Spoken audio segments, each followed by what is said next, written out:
Well, here you are. You're getting into your submarine, feeling a bit anxious.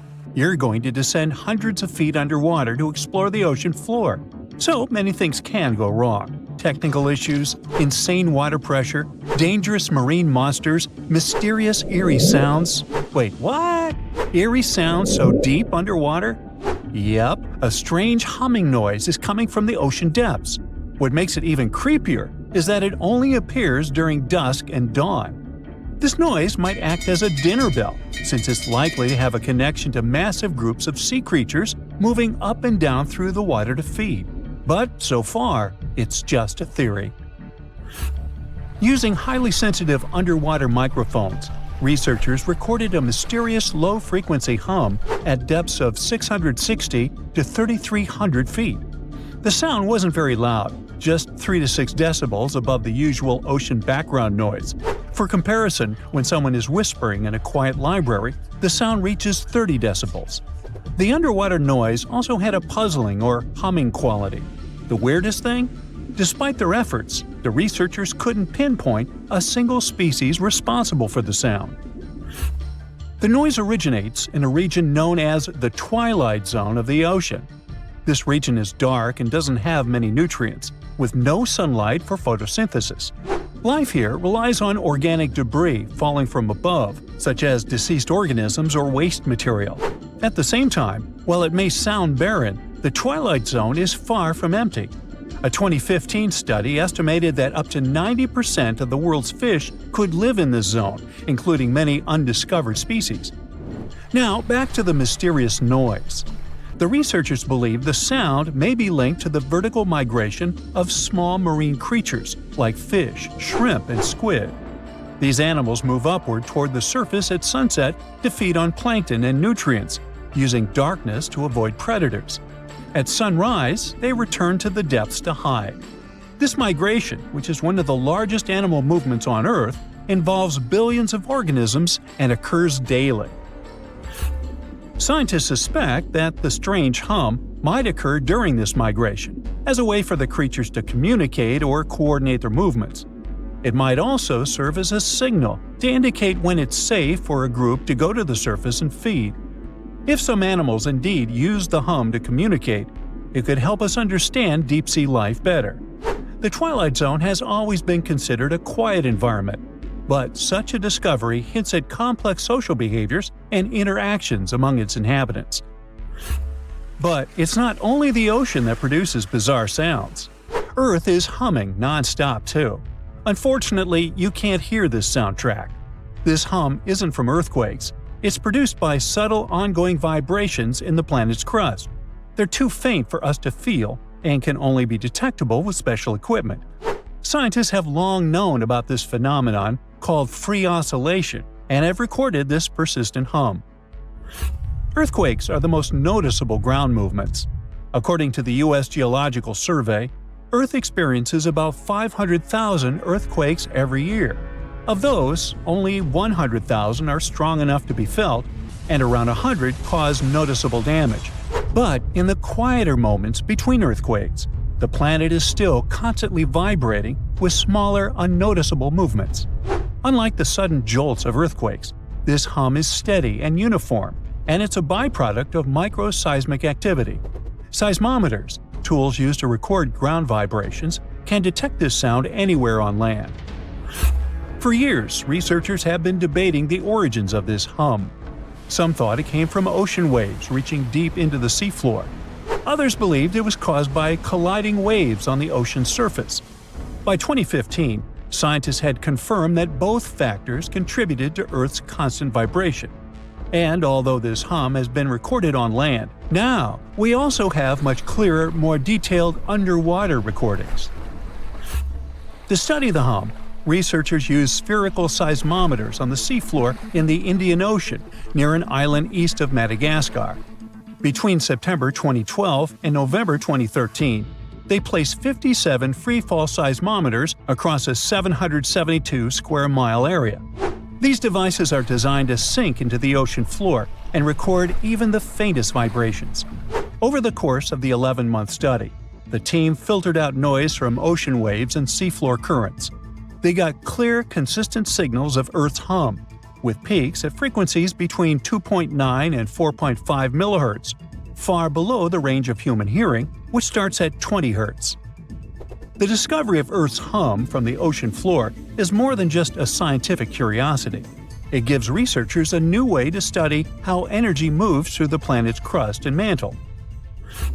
In any case, the world around us is filled with weird sounds that sometimes remain unexplained. One of the most intriguing examples is the bloop, an incredibly loud underwater sound recorded in 1997 by the U.S. National Oceanic and Atmospheric Administration. The sound lasted about a minute and began as a low rumble, which then increased in frequency. It was so loud that underwater microphones detected it across an astonishing 3,000 miles. Initially, some experts thought it was the call of a massive unknown sea creature.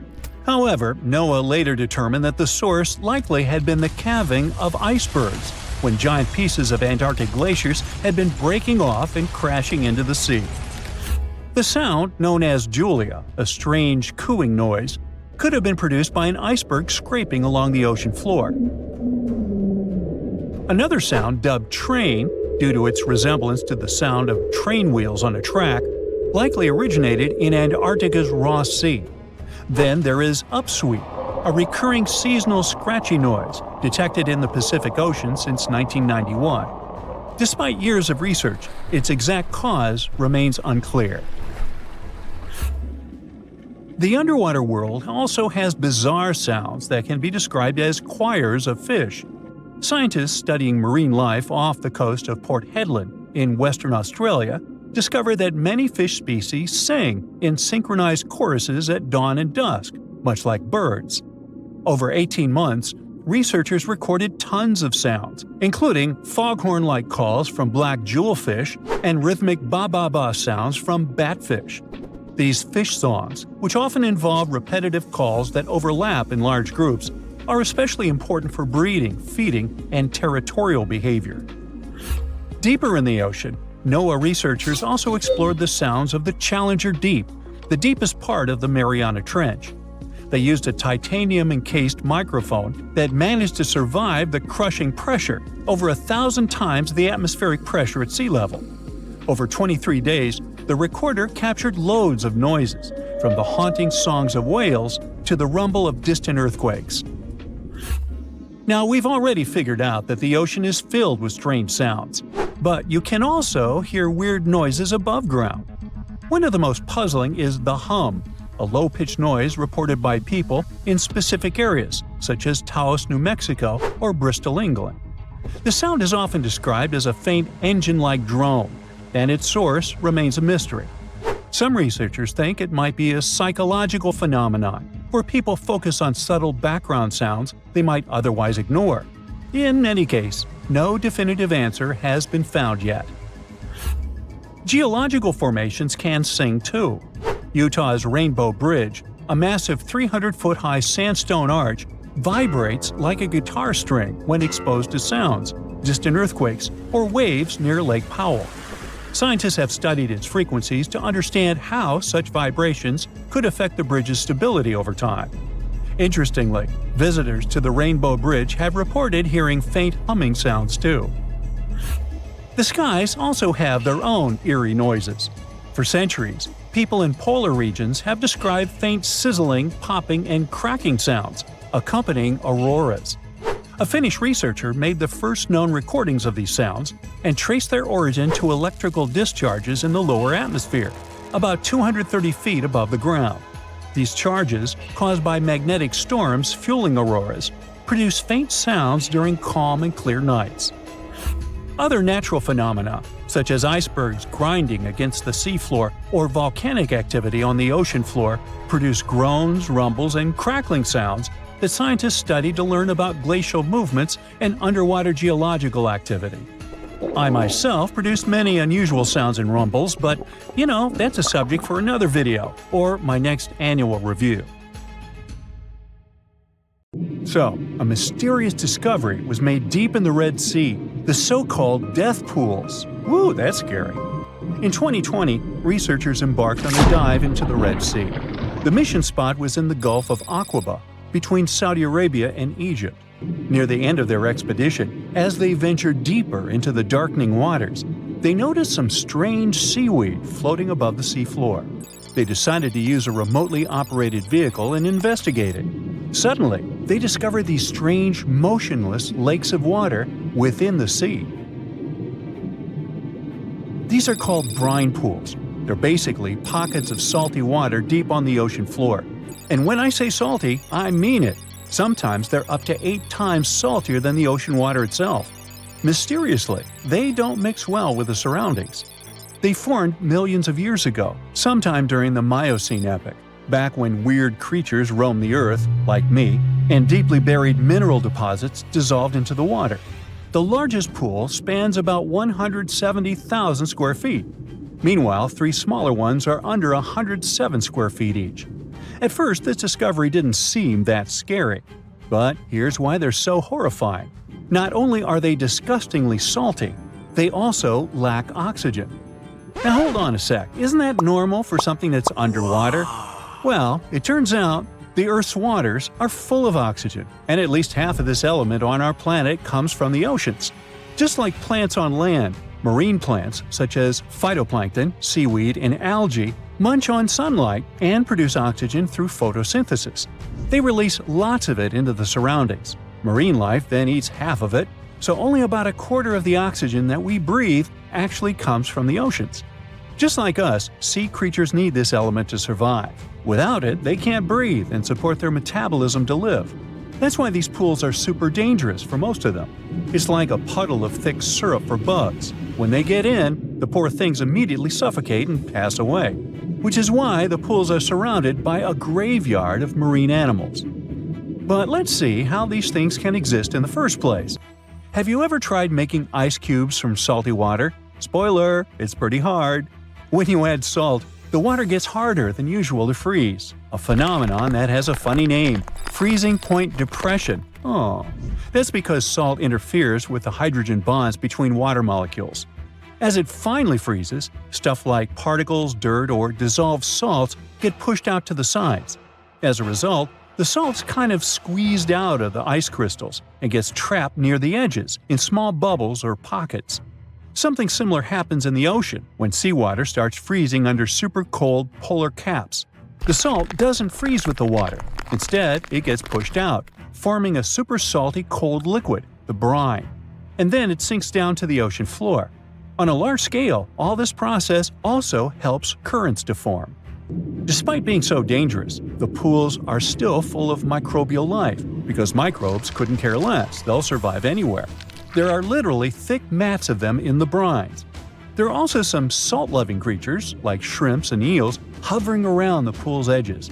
They're being super creepy, waiting to catch unsuspecting prey that ventures too close to the toxic death pool. Ew. Well, it sounds icky, I know. But this discovery gives us some fascinating insights into how life might have originated on Earth. We already know from the evolution theory that we came from the ocean, but now scientists think that life might have begun in the deep sea in some super dark, oxygen-free places. These brine pools are like time capsules. They're one of the closest things we've found to the early Earth. They can tell us the planet's history of earthquakes, floods, tsunamis, and more. For example, they have some traces of rainfall that happened over 1,000 years ago. And they can also help us search for life on other water-rich planets. For example, Mars most likely used to have huge oceans on it.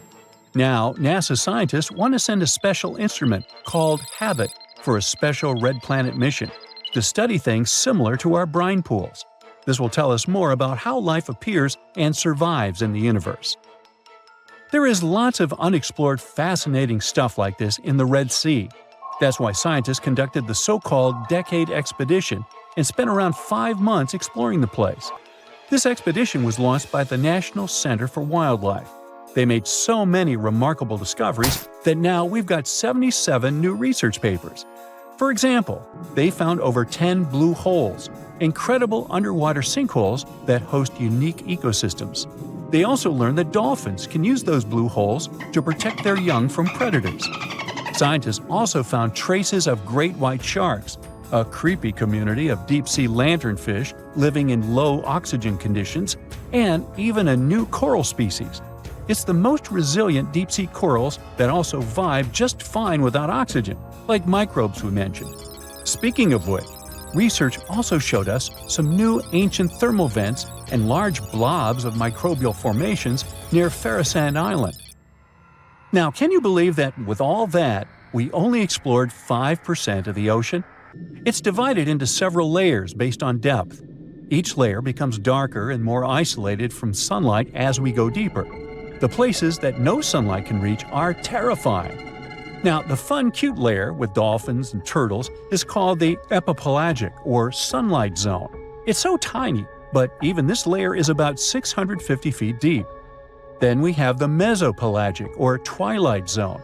It's the layer of mysterious octopus, shark, and other loners, which extend to about 3,000 feet down. And then the horrors begin after this one. We encounter the bathypelagic or midnight zone. It extends to 13,000 feet below the surface, about a half of Everest above you. Here we have the famous poor blobfish, squids, and anglerfish. Below it is the abyssal zone. It extends to about 20,000 feet deep. Since there's not much sunlight or oxygen, as we mentioned, most creatures here are quite small, like tube worms and shrimp. The darkness continues until we arrive at the scariest place of the planet, the place full of trenches formed by tectonic plate movements, the Hadal Zone. It's named after Hades, the deity of the underworld in Greek mythology. Just like Hades' realm is dark, remote, and guarded, the Hadal Zone is the deepest and most depressing part of the ocean. It starts at depths of around 20,000 feet and can go down to 36,000 feet and more.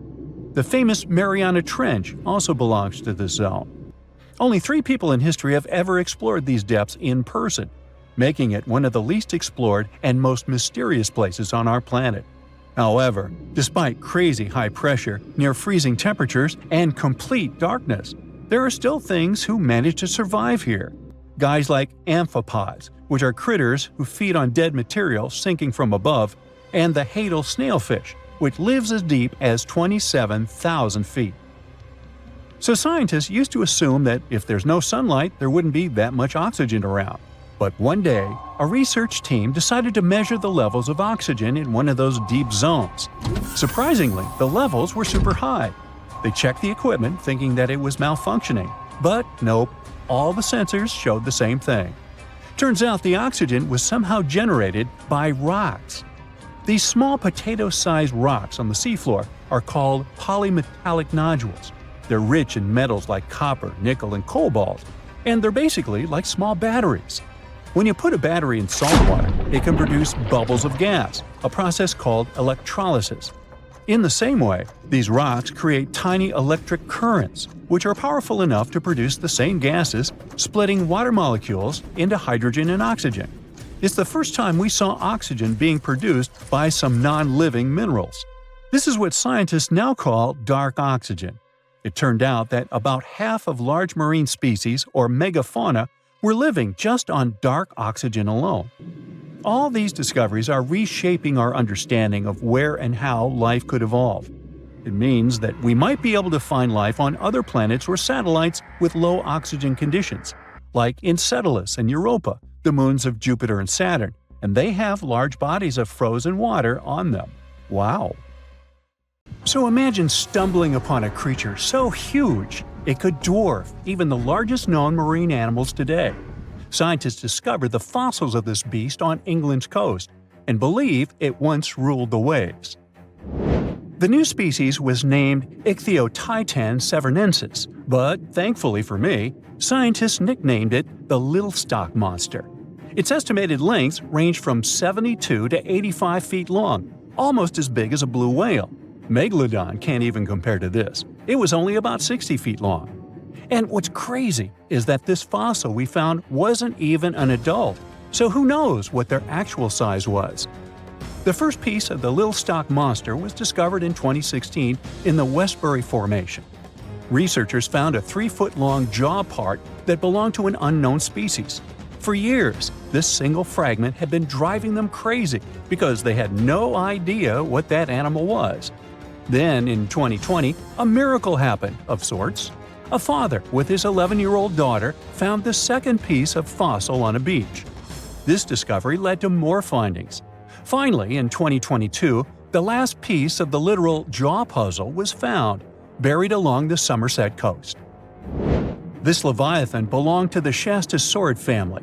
Both the Lilstock monster and other Shastasaurids had one ancestor, so all the species in this family are super similar to each other. For example, all of them were the largest marine reptiles ever to exist. Although our Lilstock monster is much larger, most Shastasaurids could grow up to only 69 feet long, and it's possible that the Lilstock monster, when fully grown, would reach up to 100 feet or even more. Both of their bodies were just perfect for cruising the ancient seas. These marine titans were elegant and slender, with an elongated snout. Other marine animals at the time were smaller and looked more like dolphins. Shastasaurids had long paddle-like limbs adapted for efficient swimming. Their skulls show large eye sockets, which means they had excellent vision. If you were in the ocean, no matter what time it was or where you were hiding, they could spot you. They were also incredibly fast and could dive to great depths. Of course, all these things made them the most terrifying predators. They ate pretty much everything, including fish and squid, and you if you were there.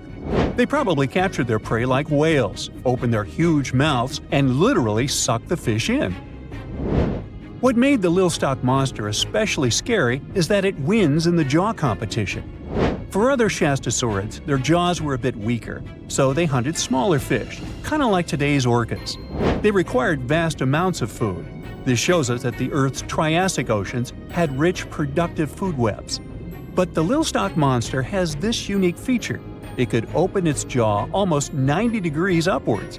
It also had tons of powerful muscles around. Its jaws were horrifyingly strong. So while others were hunting some squids, the Lilstock monster probably hunted large fish and even other marine reptiles. Fossils of Shastasaurids have been found everywhere in the world, from North America to Asia. This means that these creatures dominated and terrorized the oceans for millions of years, although even they weren't completely safe from scavengers. And that's exactly why we struggle to find these fossils now. Scavengers didn't leave any remnants of them. So, while we have some fossils of this marine family, they mostly remain a mystery for us. They lived in the oceans about 200 million years ago, in the late Triassic period. The Earth looked completely different back then. All continents were united in one Pangaea, a huge landmass. Some parts of this supercontinent were covered with lush conifer forests, while others were dry deserts and open prairies. It was before the famous Jurassic period, but there were already first pterosaurs and amphibians. It seems like those monsters were crazy resilient. The Triassic period was super unstable, but they survived through many changes in the environment. Well, until the last one. The Triassic extinction came out of nowhere. It was one of the Earth's big 5 extinction events. It wiped out almost all species on the planet, including these leviathans. It's still not clear what happened exactly, but it looks like there was a huge tectonic activity. Volcanoes in the oceans were going crazy back then. These massive volcanic eruptions have probably altered the climate and ocean chemistry, leading to the extinction of many species. Scientists have a theory that it might have happened because there was a rain of comets flying to our planet from the Oort cloud.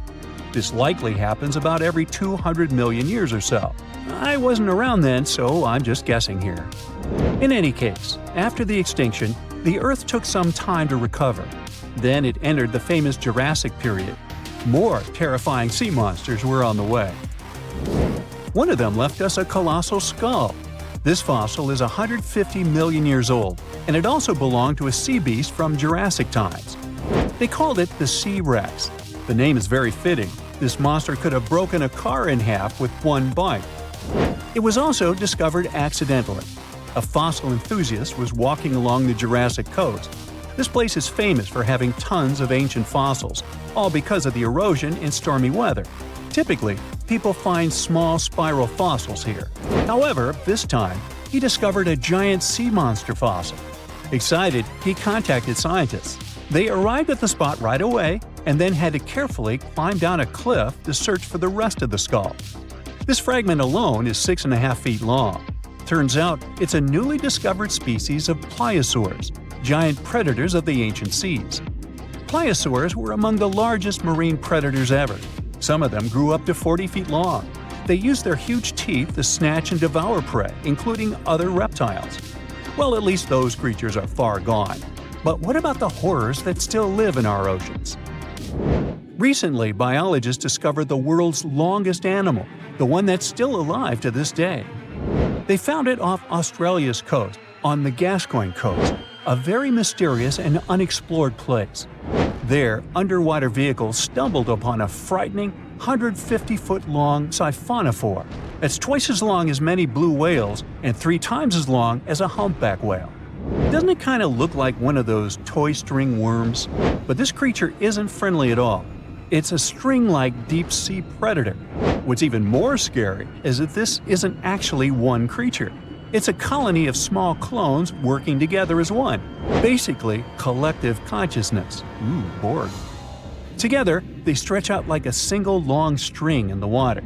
This creature might be the longest siphonophore ever found, and it was discovered at a depth of around 2,000 feet. Siphonophores, similar to jellyfish, capture their prey by dangling stinging tentacles in the water.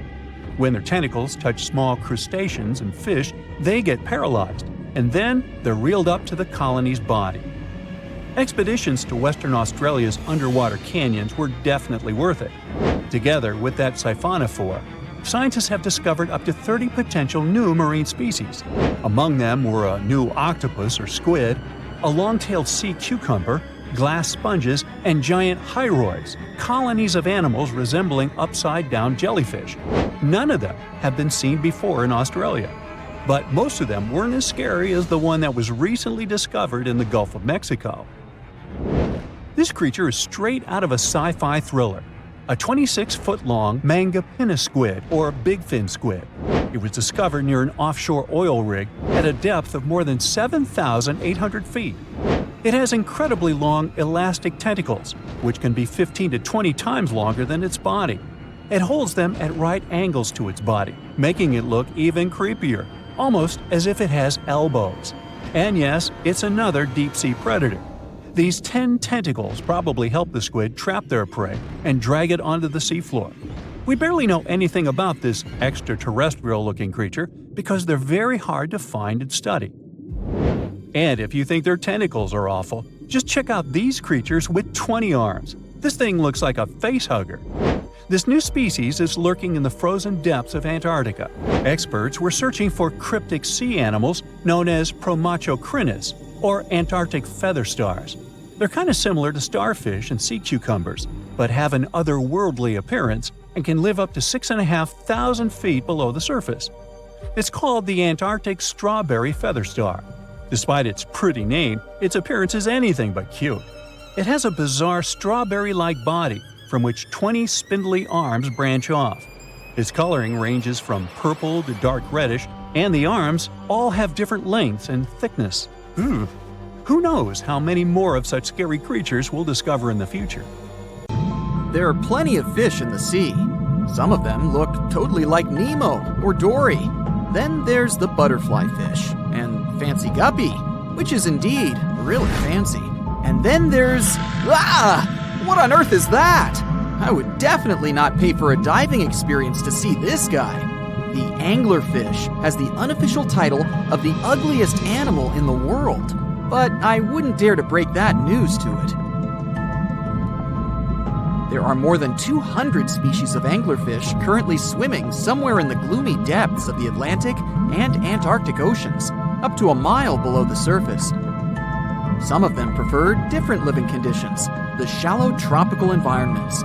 Different kinds of anglerfish vary in shape and size, from the famous black sea devil to frogfish, monkfish, footballfish, goosefish, batfish, and sea toad. The larger ones can be half as long as a full-sized bed, but most are less than a foot long. Since the choice of meals where these guys live isn't that huge, they had to come up with a unique hunting strategy. They don't waste their priceless life energy on following prospective prey. Instead, they use a piece of dorsal spine that sticks above their mouths like a fishing pole, hence the name of the fish. There's a sac of bioluminescent bacteria that glows brightly in the dark at the end of that rod. The light lures prey, and all the anglerfish has to do is wait, and then enjoy its lunch delivered right to its mouth. Their bodies are pliable and huge, so they can easily swallow prey twice their size. Deep-sea anglerfish eat whatever they can find. Species that live in more shallow water aren't picky either, and can eat anything from shrimp to snails and small fish. Only female anglerfish have the cool fishing rod feature though. So what about their males? Finding a soulmate deep under the sea isn't that easy. I mean, literally, there's no light down there. Plus, there are frigid temperatures and low oxygen levels. Anglerfish can't afford to go on many dates in those conditions, so they mate for life. And before you go aw about it, I have to tell you, they do it in quite a special way. Male anglerfish are much smaller than their ladies. The contrast is so striking that when researchers first got interested in their love life, they thought those males were actually the offspring, or larvae, hanging out next to their moms. Certain anglerfish male species have receptors that alert them that there's a female nearby. After they mate, the male bites into his woman and stays attached to her head, belly, near her tail, and other areas he can access.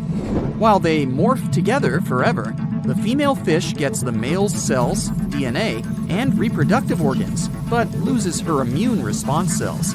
The male gets free permanent housing and nutrition. Given the current real estate prices, it sounds like a dream. But that accommodation is shared by up to 8 males, and they can't move out if they ever feel like it.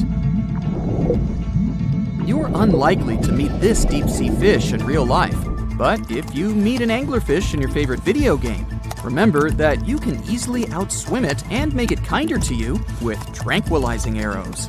Once you befriend it, the anglerfish can be your scout and help you discover new areas with its bioluminescent pods. Back in the real world, down in the twilight zone of the ocean, about 650 to 3,300 feet down, the anglerfish isn't the only creature you're lucky you'll probably never meet. Many of the locals look like they come straight out of science fiction or horror movies, but that's because they had to adapt to this dark, deep world. I did my best to get you prepared for the creatures you're going to meet, starting with the common fangtooth. They spend most of their lives deep down, but at night, they move toward the surface to snack. These guys are more active than most other deep-sea dwellers. They don't wait for food to come their way, but actually follow it, and then get it with their long, hungry teeth. They don't have a built-in light bulb like the anglerfish, so they've developed a great sense of smell and use as much sunlight as they can get there in the depth to get around. Sometimes, even the shadow of a passing by prospective prey is enough for them to switch to action mode. And though they don't look too charming, they're completely harmless to humans if you ever run into one of these guys. Stoplight Loosejaw sounds like a great name for an alternative band, but it's actually another deep-sea resident with sneaky hunting habits. It has special light-producing photophores under each eye. They emit green and red light like a stoplight, hence the name of the fish. Unlike other fish, these guys hardly ever leave the twilight and midnight zones. Their lower jaw is a quarter of the total body length, and the stoplight keeps it open all the time, hoping to get some lunch. It looks like a ferocious predator, but mostly prefers zooplankton with an occasional dessert of shrimp, krill, and fish. I'm sure you didn't expect to meet a hybrid of an eel and a bird, but here it is! The slender snipe eel has a beak, much like that of a bird, with curving tips. The beak is equipped with tiny hooked teeth that the eels use to catch the antennae of delicious shrimp. And it sure is slender, stretching up to 5 feet and weighing only a few ounces. Scientists don't know all of this guy's secrets, since it's pretty tricky to study in their natural habitat. But it looks like they only produce offspring once in a lifetime, and then pass away. Glass squids like to take it easy in life and literally go with the flow. They're filled with a solution which is lighter than water, so they don't have to make any effort to move around the deep sea looking for food and partners. These creatures are transparent, so they blend into any landscape and don't even cast a shadow while moving. Talk about a great survival tactic. If danger finds it anyway, it can transform into a lumpy ball, pushing its head and tentacles into its mantle cavity. It can also release ink into the mantle and go from transparent to black. The same ink can protect it against hungry whales and seabirds. Another tactic they use to scare off predators is to activate their light-emitting organs around their eyes. I'm getting hungry. Maybe I can snack on this sea cucumber. Ouch, it's moving! So I guess it doesn't belong in a salad after all. These soft-bodied fellows live in all parts of the ocean, from shallow waters to the deep underwater world. Most of them slowly move around with their tiny feet, but some crawl around by flexing their bodies. Sea cucumbers can shed their internal organs when there's a predator approaching. Those sticky organs distract the intruder, and the happy cucumber moves on and just grows the organs back. What's that glistening in the distance? Looks like someone dropped gems in the water. That's a sea sapphire, also known as the most beautiful animal you've never seen. Some males of this type of copepod can change color from deep blue to purple, red, or gold. 1 second later, it's gone. And it's back, shimmering bright. The secret to this magic is that their bodies are transparent and reflect light differently at certain angles. It looks like it's their way of communicating between each other and attracting mates. Female sea sapphires don't have the same superpower, but their eyes are bigger compared to males, probably to spot them from a distance. Males roam wild and free, and their ladies stay in the crystal palaces of strange barrel-shaped jellies called salps. Most of the ocean is still shrouded in mystery, whether we're talking about dark corners or creatures that are hiding in the depths. But sometimes it gives us a peek into scary things it hides in its cold, dark depths. Like when you hear on the news that there are some deep sea creatures washed ashore after a powerful storm once again. Some just look weird, while others are real monsters that live at depths of more than 3,300 feet. The coldest and deepest parts of the ocean have created one specific phenomenon called gigantism. So, sea spiders, squids, worms, and many other animals, mostly invertebrates, or creatures without backbones, they're all way bigger and scarier than the versions we see in the more shallow areas. In the Pacific depths, you can see a sea sponge as large as a minivan. Or what about the colossal squid that lives in sub-Antarctic waters and is nearly 14 times longer than the arrow squid, a type that mostly lives in New Zealand? Researchers found many of these underwater monsters in the abyssal zone of the ocean. Back in 2021, the researchers showed images of the giant phantom jelly. It was at a depth of 3,200 feet. Its tentacles were 33 feet long. Wow, I wouldn't like to face that one on the beach. It probably eats only small fish and plankton, but it can swim to depths of more than 21,900 feet. And down there, this giant jelly doesn't have enough food. How does it survive then? Scientists haven't figured it out yet. And there are even more questions related to the giant squid, the biggest one ever found. This monster is 43 feet long, with a weight of nearly a ton. Imagine if those tentacles would grab your car, or something like that. They would smash it like it was a toy.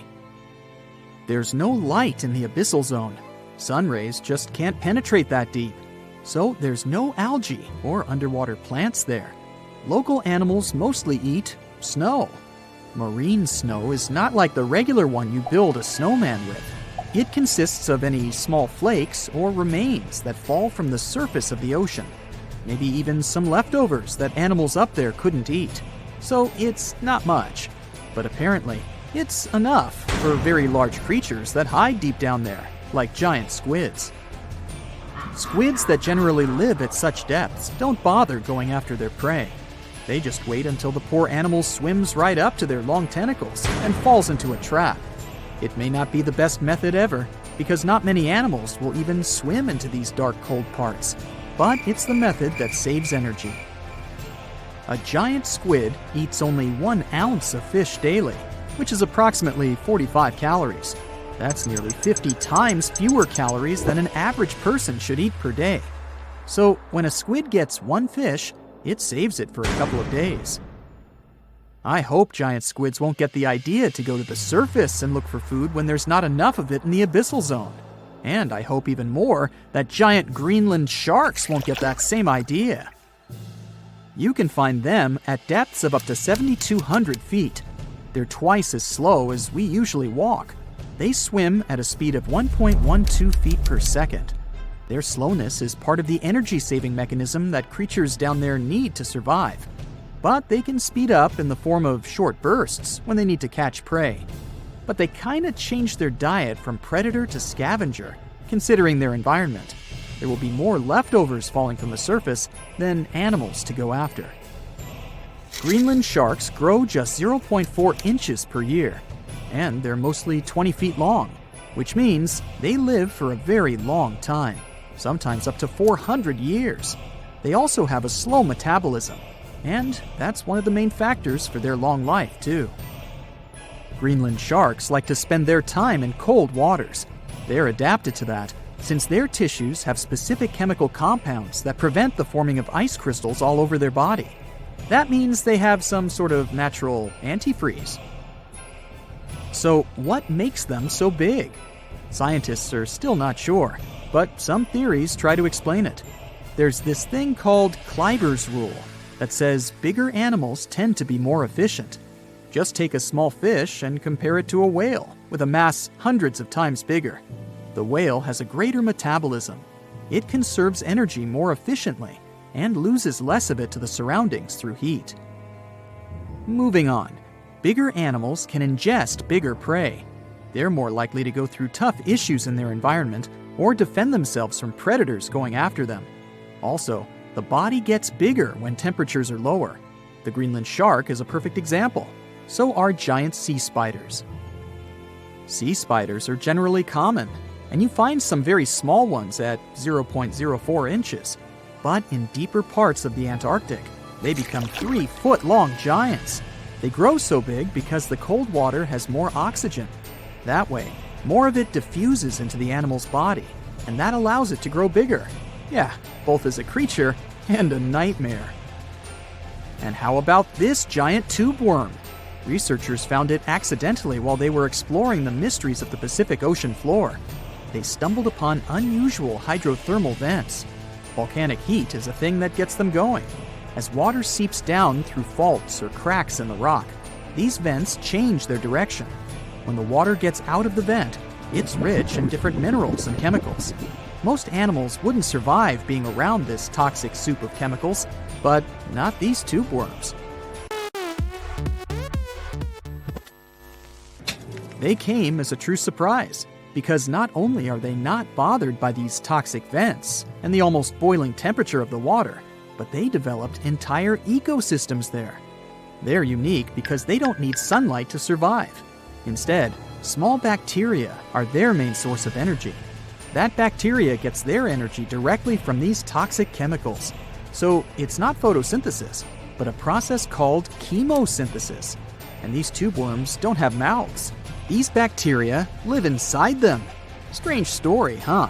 Plus, these scary worms reach up to 8 feet.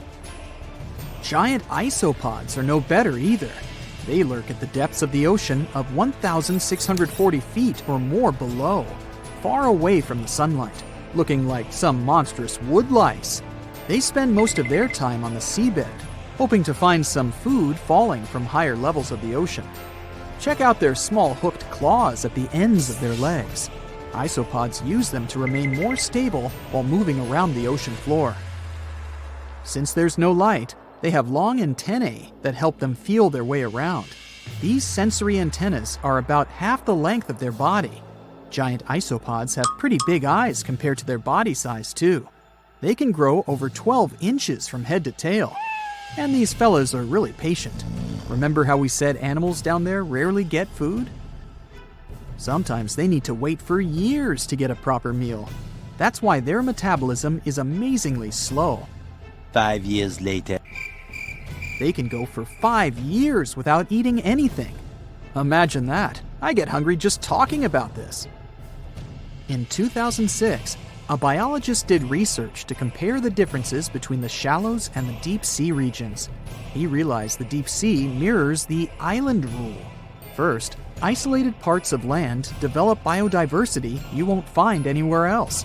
Second, small-bodied life there grows much bigger when it's isolated, compared to life on large land masses. Resources are limited, but also competition and predators. And we don't know much about these deep-sea creatures. It's too expensive and too complicated to carry out such research. So we'll just wait for more raging storms to show us at least part of the monstrous world cold ocean depths hide. Wanna high-five a sea creature? Well, put your hand up for the Tasmanian red handfish. This fish doesn't swim like a fish. It walks. It uses its flipper-like hands to stroll around on the ocean floor. These bottom walkers are disturbed by swimmers and boats a lot. Some people even want to take them home as pets. I think it's better to just give them a wave and swim on by. The vampire squid. Its species name is Vampiroteuthis infernalis, which translates to vampire squid from hell. Oh yes, this vampire squid means to terrify everyone with its name. Its dark red color, its spikes at the bottom, and the scary fact that it can basically turn itself inside out. The vampire squid loves putting on a good show, but it's as harmless as a kitten is to humans. It's as if Dracula scared the pants off you, but he didn't have blood-sucking fangs. The vampire squid feeds on food particles from plants and animal matter floating near the ocean's surface. Since they're not predators, they need good defensive strategies, and their vampiric look is designed to ward off large creatures who want to eat them. Turning themselves inside out is a defensive mechanism since the spiky areas in the inner skin are more intimidating. They also shoot out a substance that does not have color, but is packed with bioluminescent particles to distract predators. The vaquita. Going out on a boat off the coast of Mexico sounds like the perfect vacation. The sun, the blue water, the most endangered sea creature. Wait, what? The vaquita isn't dangerous, but don't expect it to stick around to say hello or sign any autographs. It's incredibly shy. This little cow, that's what it means in Spanish, is one tiny sea mammal. With those black markings around its eyes, it looks more like a sea panda to me. Seeing one should make you feel very special. They're on the brink of extinction, mostly because they got caught by accident in fishing nets. It's estimated that there's only 10 left in the wild. The blue dragon. This little creature looks like something out of a kid's fantasy movie. It's called the blue glaucus, casually referred to as the blue dragon or blue angel. It can be found in many places, the Atlantic, Pacific, and Indian Oceans. It's kind of a mollusk and it only grows to be about an inch long. What you think is the back is actually the mollusk's bright underbelly. It regularly floats on its back so that its blue colors help it camouflage with the water's waves. The blue dragon isn't just pretty, it's also smart.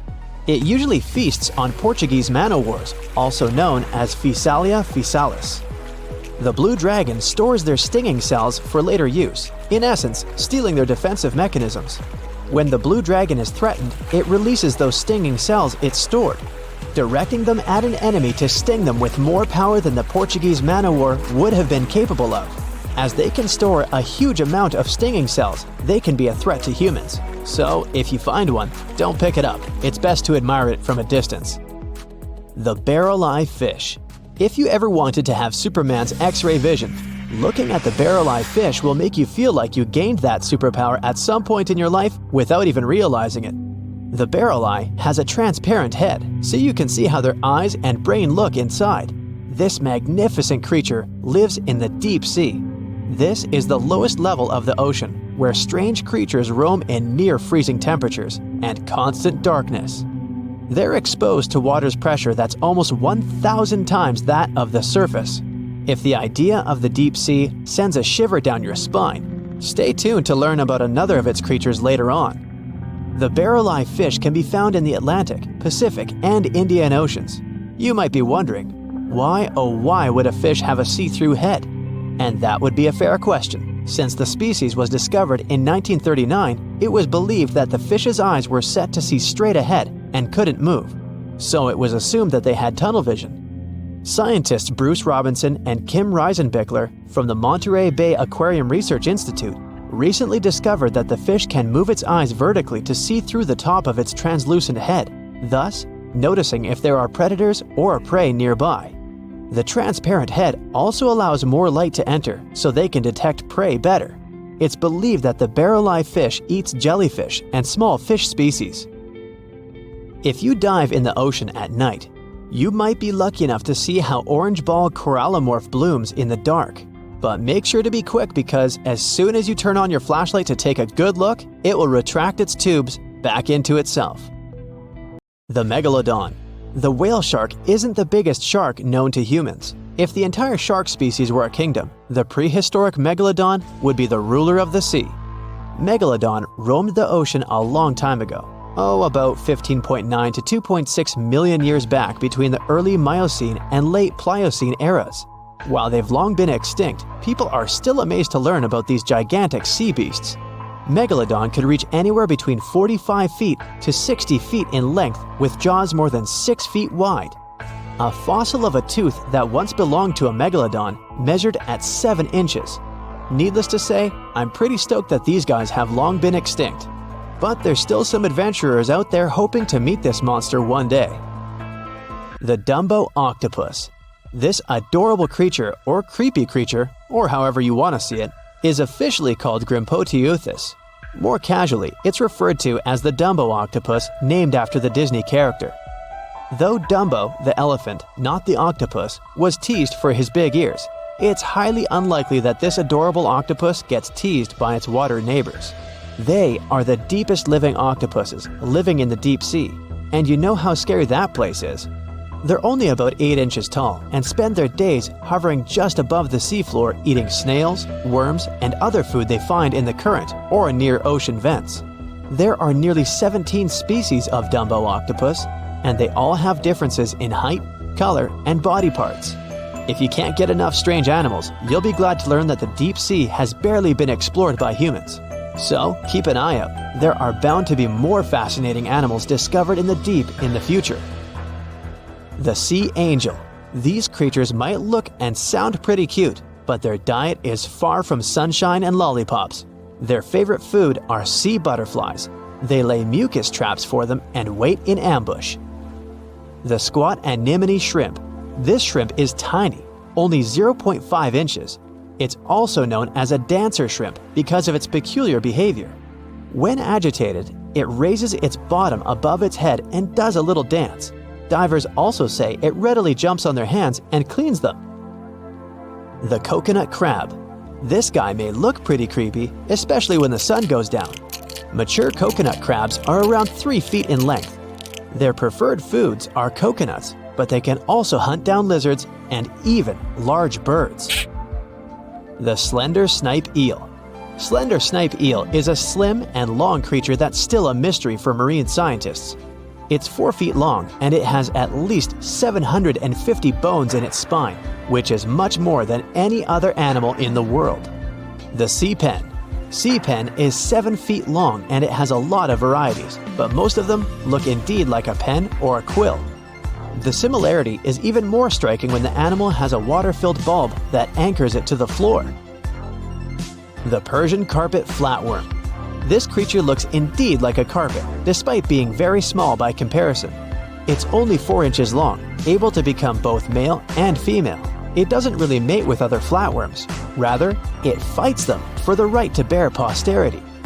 The flamingo-tongued sea snails. Tourists love these extraordinary snails for their pretty colors, thinking it's a shell, but in fact, the shell is quite dull and hidden underneath colorful soft tissues. They eat softer, toxic parts of corals and store their toxins to protect themselves. Think you know what lurks in the depths of the ocean? While nearly 95% of our oceans haven't been explored yet, it's hard not to let your imagination run wild.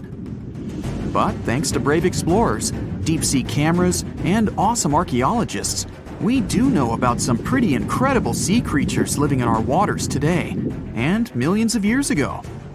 From the 9-foot spider crab to the 60-foot prehistoric megalodon, these sea dwellers come in all shapes and sizes.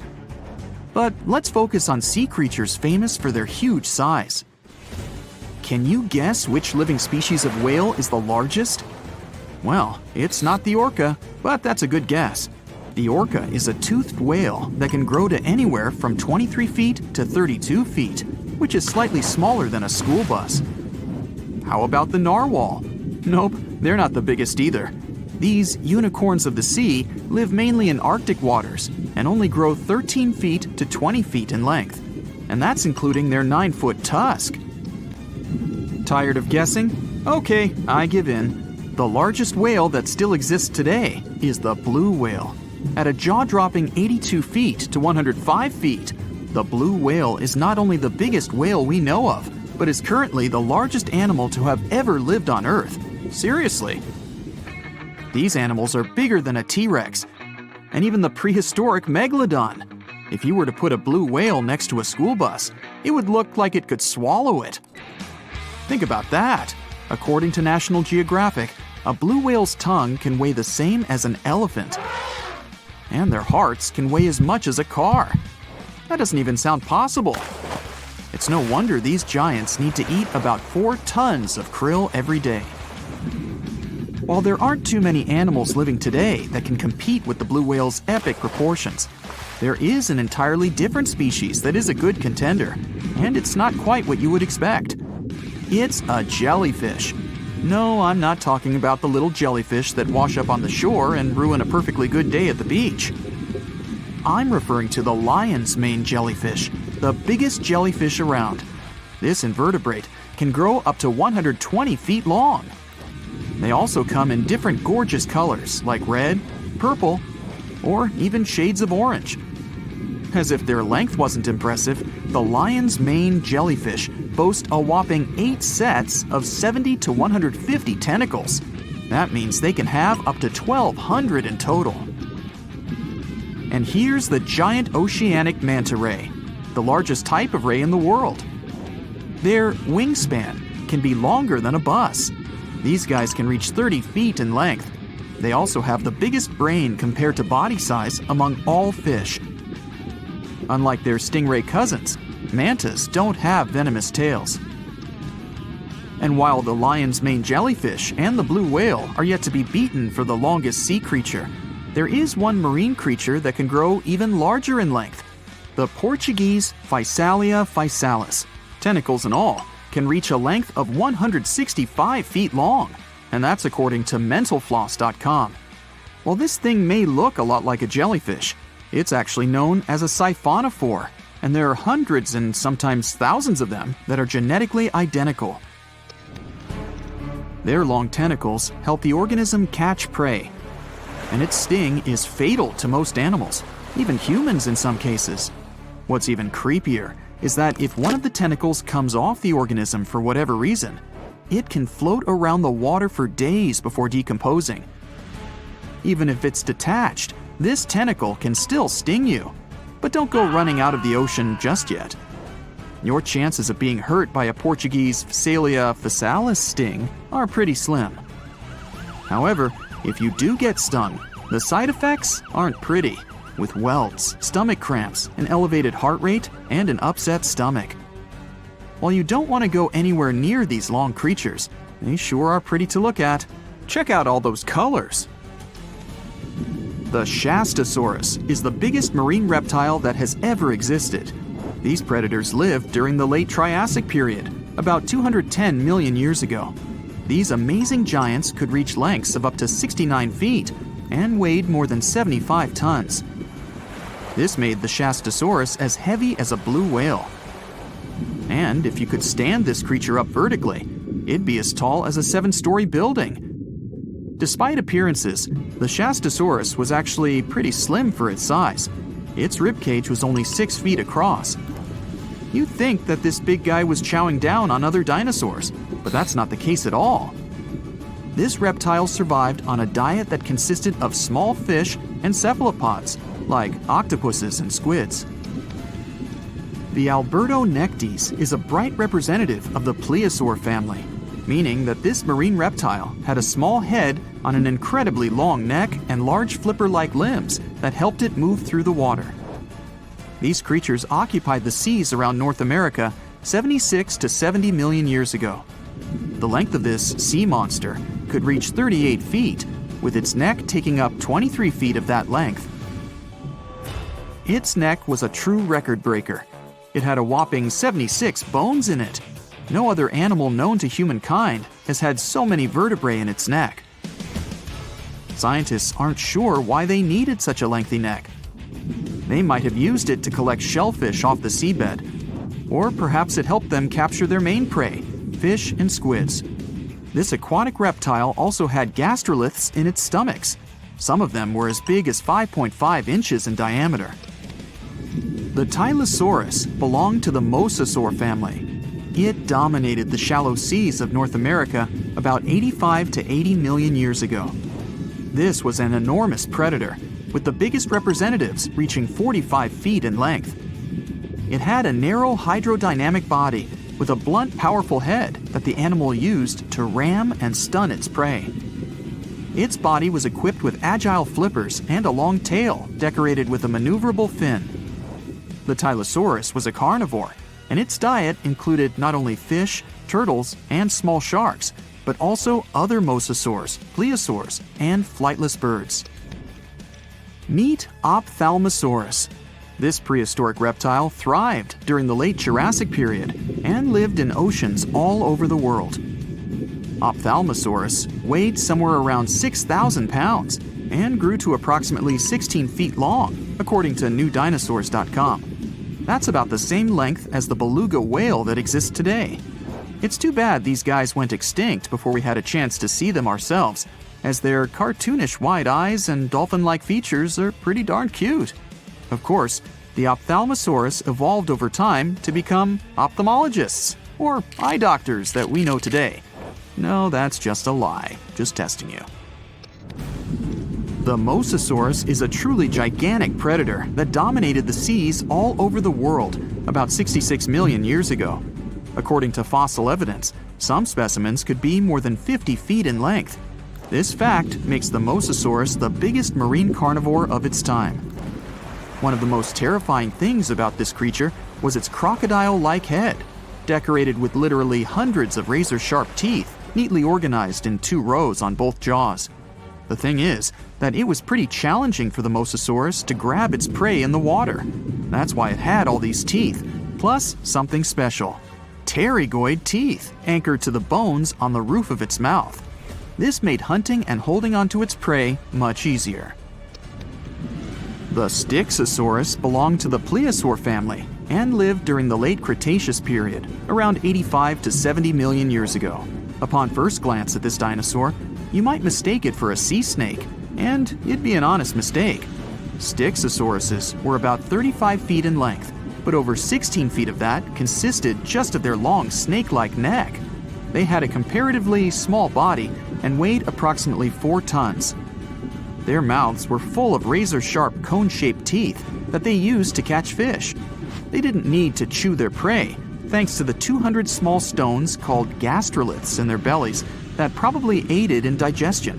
At the same time, some scientists believe that the Styxosaurus used these stones to sink to the ocean bottom in search of particular types of fish. Looks kind of like Nessie to me. The stonefish. Stonefish aren't going to win any beauty contests, unless the pageant is for best rock lookalike. Their tiny unreflective eyes and rough skin blend in perfectly with their environment. A large head, an even bigger mouth, and a home full of, it's rocks. And just because you're on the beach doesn't mean you're safe. Stonefish can survive for 24 hours out of the water. Stepping on one or even handling one won't be that fun. Their dorsal fin spines have extremely strong venom. It shoots out when they get stepped on, and it can lead to paralysis or even heart failure. You'll need help fast. No wonder they're one of the most dangerous creatures in the water, or anywhere. be careful when scrambling around rocky areas. They love to play hide and seek. The deep-sea dragonfish. If there were a prize for the most hideous fish in the ocean, the deep-sea dragonfish would win. With slimy, scaleless skin, massive teeth, and a face only a mother could love, this bad boy of the sea is nothing to mess with. It likes to swim between 700 feet and 6,000 feet below the surface of the ocean, where the waters are the darkest and coldest. Along with some other creatures on this list, the deep-sea dragonfish relies on its bioluminescent body parts to catch prey. It also uses its hanging appendage, which boasts a little red light on the end, coming out from its lower jaw. Many fish mistake this little light for prey, luring them right into the jaws of the deep-sea dragonfish. Very clever dragonfish, very clever indeed. The fangtooth. The Mariana Trench is an underwater trench with a depth of 35,000 feet, nearly 7 miles below the ocean surface. Let that sink in. While scientists know the Mariana Trench exists, it's one of the least explored places on Earth. It's also the deepest area of Earth's oceans. And although many creatures down there probably haven't even been seen by humans yet, scientists have had the creepy pleasure of getting to know the fangtooth. The fangtooth fish shamelessly lives up to its name. Just look at that thing. The fangtooth is carnivorous and feeds on just about anything it can find that gets caught in its sharp-toothed mouth. These fish rely on their contact chemoreception to find prey. In other words, they can sense chemical residue that comes off of other living organisms in the deep sea. This is because they don't have any light-producing cells on their bodies, unlike many other deep-sea fish. On top of all that, it's pretty dark down there, so whatever crosses their path, they chomp on. While these guys look pretty scary, they're not a threat to humans. They only grow about 7 inches long. Even so, I wouldn't want to run into one of these things during a relaxing swim in the ocean. The Dunkleosteus. Strangely enough, this prehistoric fish, known as the T-Rex of the seas, had no teeth. Those were replaced with bony plates that allowed it to have the strongest bite among other monsters of its size. The goblin shark. If you thought the movies about sharks were scary, this next deep-sea creature will make you swear off going for dips in the ocean forever. However, it lives 3,000 feet underwater, so you'll never likely see it face to face. The goblin shark looks like a cross between a shark and a creature from your worst nightmare. These sharks boast a protruding sword-like snout with a jaw that juts out to match. Unlike other sharks that have more of a gray hue, this creepy thing looks not so pretty and pink. Aside from their scary demeanor, what do scientists really know about the goblin shark? Well, not much, except that they can grow up to 18 feet in length. Looks like there's still a lot to learn about these guys, if you dare to. By the way, did you know that sharks don't sleep? Many species have to keep water moving over their gills to get oxygen, so they can't fall into a deep sleep like we do. That's why they stay half awake during rest. Typically, sharks don't even close their eyes. The cookie cutter shark. This shark is a living horror, with lower teeth being big and sharp, while the upper ones are much smaller. When its teeth fall off, the shark eats them to maintain calcium levels. Pretty smart solution for a shark. The frilled shark. Studying the frilled shark is like looking through a portal back to prehistoric times. That's because scientists think that these eel-like sharks haven't changed much since their oldest ancestors roamed the deep sea waters, so they're sometimes referred to as living fossils. These sharks' mouths are filled with a terrifying 25 rows of backward-facing sharp teeth, 300 in total.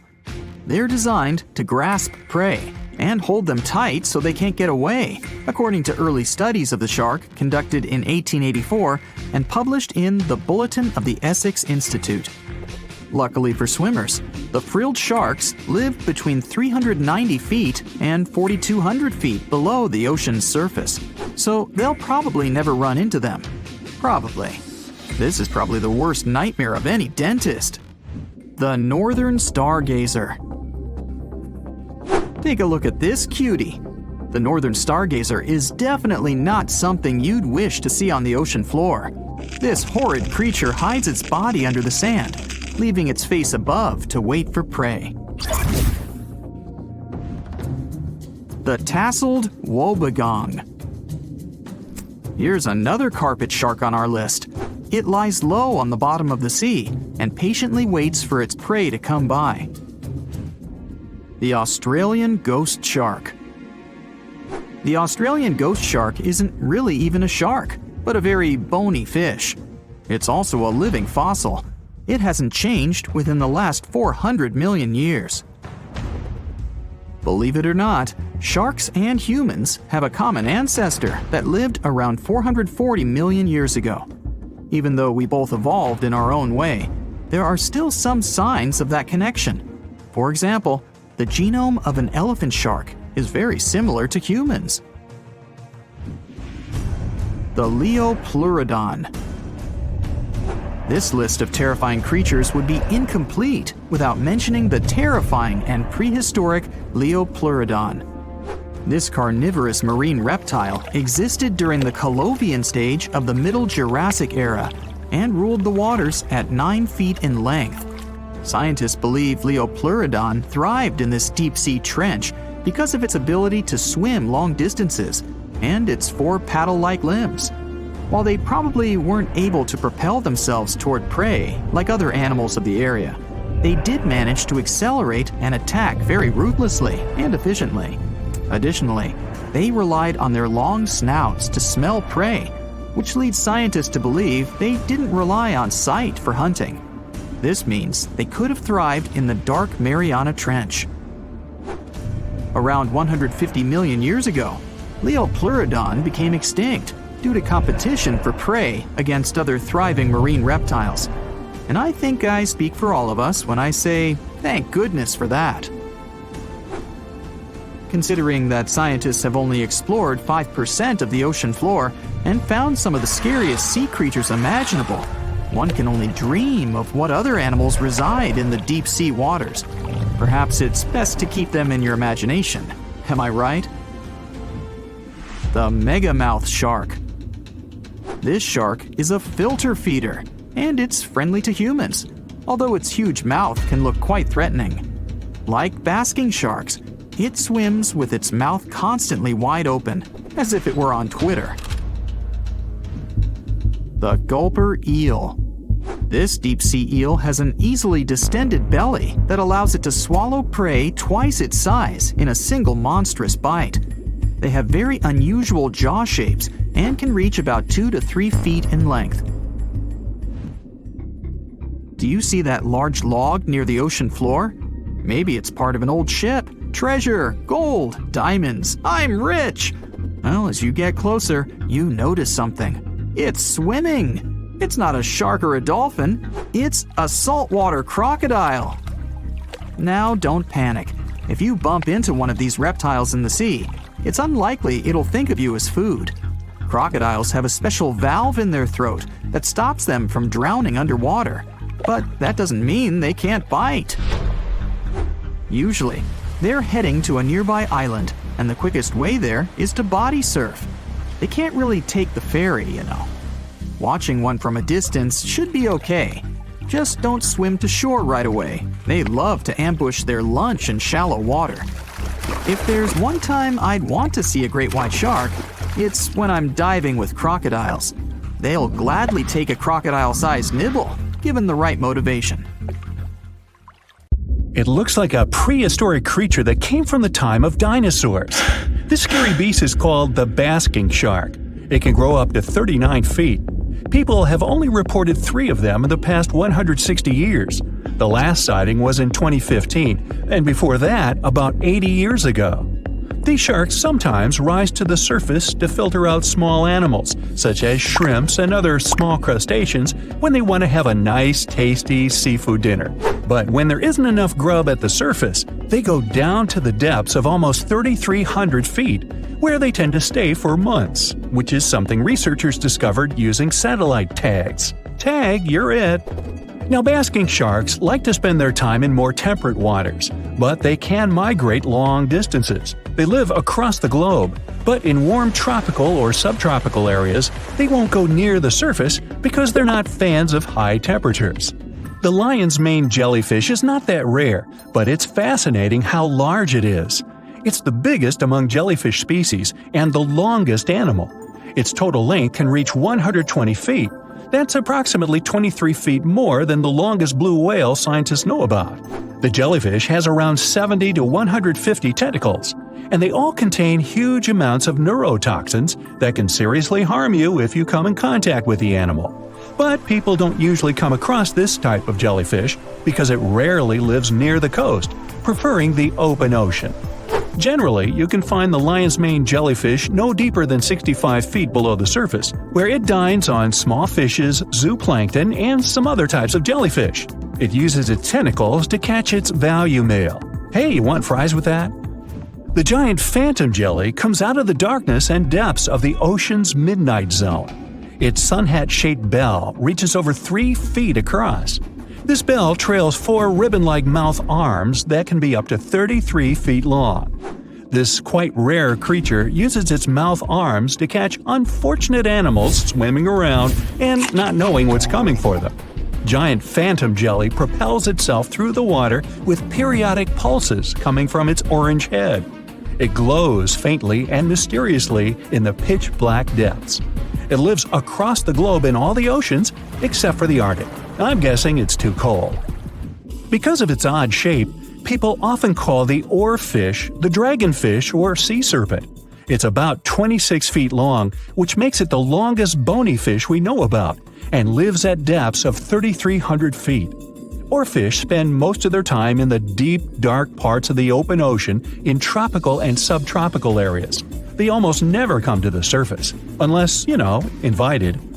It's a ribbon-shaped and shiny silver creature with a long red dorsal fin and red oar-like pelvic fins. Its body has no scales and is very thin. The fish can grow to a length of about 30 feet and weigh 660 pounds. Oarfish have really big eyes that help them see better in their dark, scary surroundings. The frilled shark is definitely one of the gnarliest-looking marine animals out there. If you saw it somewhere, you'd probably think you went back to the age of dinosaurs. Yup, the frilled shark is a prehistoric creature because its roots go back 80 million years. This living fossil can grow to be 7 feet long. It got its name from its frilly gills. Even though frilled sharks have the shark part in their name, they swim similar to an eel in a distinctly serpentine way. Its mouth is terrifying. Similar to the maw of the great white shark, it has 300 trident-shaped teeth lined in 25 rows. Hey, come a little closer, huh? Researchers discovered this creature in the 19th century, but people rarely see it, and no wonder. It usually lives at depths of between 390 and 4,200 feet. Most of the time, the frilled shark feeds on squid, swallowing them whole. Its long jaws allowed the frilled shark to gape extra wide and swallow animals half as long as its entire body. Goblin sharks are very rare. Researchers have spotted fewer than 50 of them in more than 120 years. But maybe that's for the best, since we're talking about a pretty scary fella with a narrow snout and sharp teeth. It's also capable of thrusting its entire jaw outward when it wants to catch something. Sounds familiar. As it's lurking through the dark depths of the ocean, a goblin shark sees a small squid that looks quite yummy. The dangerous animal inches toward the squid. When the poor creature notices the predator, it tries to dart away, but it's too late. The shark has already thrust its jaw the whole 3 inches out of its mouth. This jaw is connected to the flaps of skin the shark can unfold. This helps a lot because the goblin shark is a sluggish animal, so it's pretty hard for it to chase its food. After finishing its lunch, the goblin shark puts its jaw back in its mouth and swims away as if nothing's happened. Goblin sharks mostly live at the bottom of the ocean. Like many other shark species, they prefer swimming alone. Here's a silver-colored creature with very rough skin. That's the ocean sunfish, with a total length of almost 11 feet. Its other name is mola. The ocean sunfish is the heaviest of all bony fish out there. People sometimes call it a swimming head because of its bizarre appearance. These creatures have such a weird shape because they're born with a back fin that never actually grows. It just folds into itself as the animal matures and creates a rounded rudder. The sunfish is a bit clumsy. It moves with the help of its mighty fins that allow the animal to swim on its side. This marine inhabitant is a solitary creature. It mostly feeds on zooplankton and jellyfish. The spotted wobbegong is one of the world's rarest sharks. It grows to be more than 10 feet long. It may not look as terrifying as some of its shark relatives, but it's pretty good at catching unsuspecting animals swimming past, mostly during the night. The animal has a spiracle, which is why it can breathe while staying still at the bottom of the ocean. It's motionless most of the time, which is why you can barely notice it. Its flat body and large pelvic and pectoral fins blend in with the underwater terrain. That's why they're so good at hiding. This ability helps when these sharks want to protect themselves too. Wobbegong means carpet shark. They usually live close to the ocean floor in coral reefs, on sandy bottoms, and under piers. People have even spotted the shark in the water that is barely deep enough to cover its flattened body. Now, blobfish lack teeth and bones, so they can't actively hunt. Since they don't have much muscle mass, they can barely move around. Hey, I had a roommate like that once. They get their energy from animals they scoop up from the seafloor. They also know how to conserve this energy. That's how it usually goes with deep-sea creatures. They don't have as much food as those animals that swim closer to the surface. Instead, they have special body mechanisms that allow them to save energy for the times when they don't have much to eat. Pressure at the depths where the blobfish lives is 120 times as high as that at the surface. That's why the bizarre creature looks like a weird gelatinous mass only when you bring it up to the surface. The pressure here is not strong enough to keep its body together. Hey, breaking up is hard to do. The white margin stargazer could compete with the blobfish for the title of the ugliest animal in the sea, don't you think? Now, this animal has eyes on the top of its head, together with an upward-facing mouth which the creature uses to hide itself in the sand. That's where it spends most of its time, with only its eyes protruding from the sand. It chills this way until some small animal passes by. It can lunge at its target incredibly quickly, literally within milliseconds. This creates a vacuum in the water that pulls in a crab, fish, or some other small, unfortunate animal. Another tactic involves venom. This fish has a venomous spine in its shoulder blade that helps with catching other animals and defending itself against enemies. Even though it's not related to the electric eel, the white margin stargazer can generate an electric shock as powerful as 50 volts. Ow! 450 million years ago, no, I wasn't around then, the sea level was higher, coral reefs started to form, the climate on our planet was stable and warm, not even dinosaurs were around yet. The time when bony and jawed fish we know as sharks appeared. They've been dominating the oceans and making other marine creatures flee in fear ever since. Many of them, like great white sharks, have evolved and adjusted to life in the open ocean as hunters with a pretty high position in the food chain. They're less diverse today than before. One of the reasons is the asteroid strike from the age of dinosaurs. After it reduced the number of shark species, only smaller and deep-water kinds that ate primarily fish survived. They started getting bigger over time. Near the surface, sharks such as makos or great white ones develop faster movements and are somewhat between gray and blue to blend in with their surroundings. The epaulet shark can even walk on the land. It can't take a walk on the beach because it can't breathe outside of the water, but it lives on coral flats in shallow tropical waters, so it can walk in kind of a crawling motion. But deep down below, there are mysterious, alien-looking, often huge shark species that didn't come to the surface, which is why they didn't need to adjust to the new environment and different conditions. They haven't changed a lot through time, so they're some living fossils. These creatures mostly don't have 5 gill slits, the most common number, but 6 or 7. It's because there's less oxygen the deeper you go in the ocean, so they need more gill slits. Sharks on the surface evolved to have fewer gill slits. Six-gill sharks are the most primitive sharks we have today. Their skeletons are like those of ancient extinct sharks, and they can survive only in very deep waters. Like cats, sharks have a layer of reflective cells placed inside their eyes, which helps them see better in the dark, deep sea or cloudy waters. Sharks on the surface have big eyes because they evolved to hunt in the sunlight, so they tend to rely on their vision. Those that live in shallow waters have small eyes, so they can protect themselves from the sand. Like some other deep-sea creatures, six-gill sharks also have bigger eyes to take in as much light as possible. They have more light-sensing rods, but don't distinguish colors that well. In the ocean's twilight zone, with the minimum of sunlight, there's a couple of bioluminescent shark species. They don't take in light within their eyes, but produce or re-emit it with their bodies. Their skin or organs have specialized cells that produce a soft blue-green light.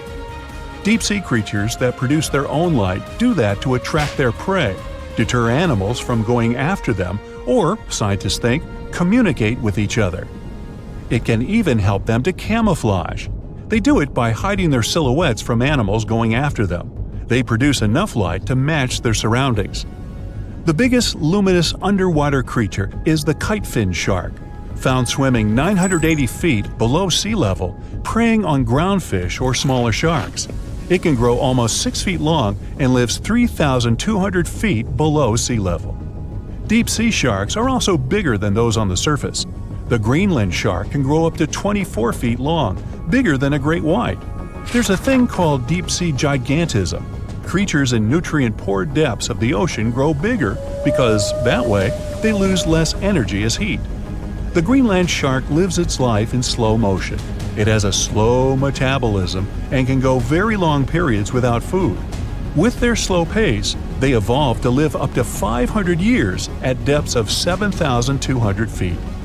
Sharks in shallow waters catch their prey relying on agility and speed, but for them it's easier because there's plenty of food on the surface.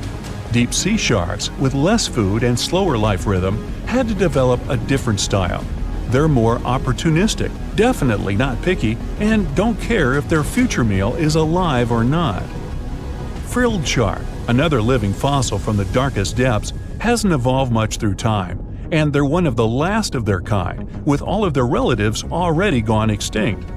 It grows up to 7 feet long, primarily hunts on squid, and catches other sharks and fish. It looks like a dinosaur, a snake-like face, a long, smooth, thin body that moves in a serpentine way. It can propel itself with the power of its tail and curl like snakes. They don't swim in a straight line like other sharks. Cookie-cutter shark grows up to 20 inches. It got the name because of the way it feeds, biting off small pieces.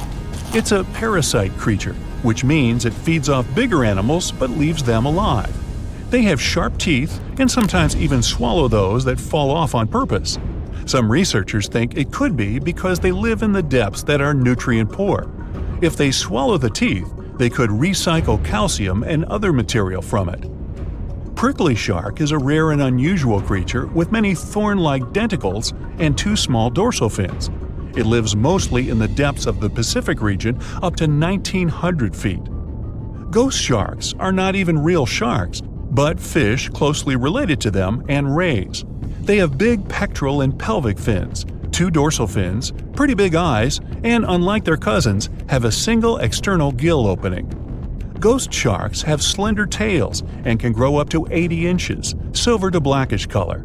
They sometimes live in rivers and coastal waters, but also in the depths of the ocean of 8,200 feet or even deeper. They are pretty weak swimmers, so they tend to feed on invertebrates and small fish. Goblin sharks. Swimming through the deep sea, this creepy shark with a flabby body suddenly sees a small, innocent squid. It goes toward it, but the potential snack notices it and quickly starts moving to dart away. It seems like the plan could work at first, but then the shark suddenly thrusts the jaw of its mouth and catches the poor little squid in a second. After the meal is finished, the animal simply fits the jaw back into the mouth and goes away as if nothing happened. This is possible because it has a jaw connected to 3-inch long flaps of skin, which is why it can unfold from the snout. It can grow up to 12 feet long with a weight of 460 pounds. Scientists think goblin sharks are mostly active in the morning and evening. The shark has a long, prominent snout and specific sensing organs on it. It uses them to sense electrical fields in the dark oceanic depths. Seven-gill shark is a big cow shark, brown to silver-gray on top, white underneath, black and white spots, with a thick body, a small dorsal fin, and a wide, blunt snout. It can grow up to 10 feet long, mostly lives in the depth of 1,870 feet, but you can also find it in deep channels and bays. It can be aggressive toward humans if provoked, so don't. Like most deep-sea creatures, it's an opportunistic hunter that's not quite picky but likes to go after dolphins, seals, porpoises, and other marine animals. Megamouth sharks mostly live in the depths of 15,000 feet and spend most of their time in the dark, like me. Scientists discovered it in 1976 because it went near the surface at night to feed on zooplankton. That's the only time these sharks go there. During the day, they return to their quiet, dark, and mysterious depths. They are filter feeders, which means they keep their mouths wide open while swimming, so they filter the planktons they like to eat. There are organs that produce light inside of their mouths, which attracts potential prey, such as pelagic crustaceans. These sharks live in the deep parts of the ocean, but you can rarely find them below almost 2 miles. Scientists think some other, stronger bony fishes outcompeted them. Deep parts of oceans became oxygenated around 70 million years ago, and sharks have been around way longer.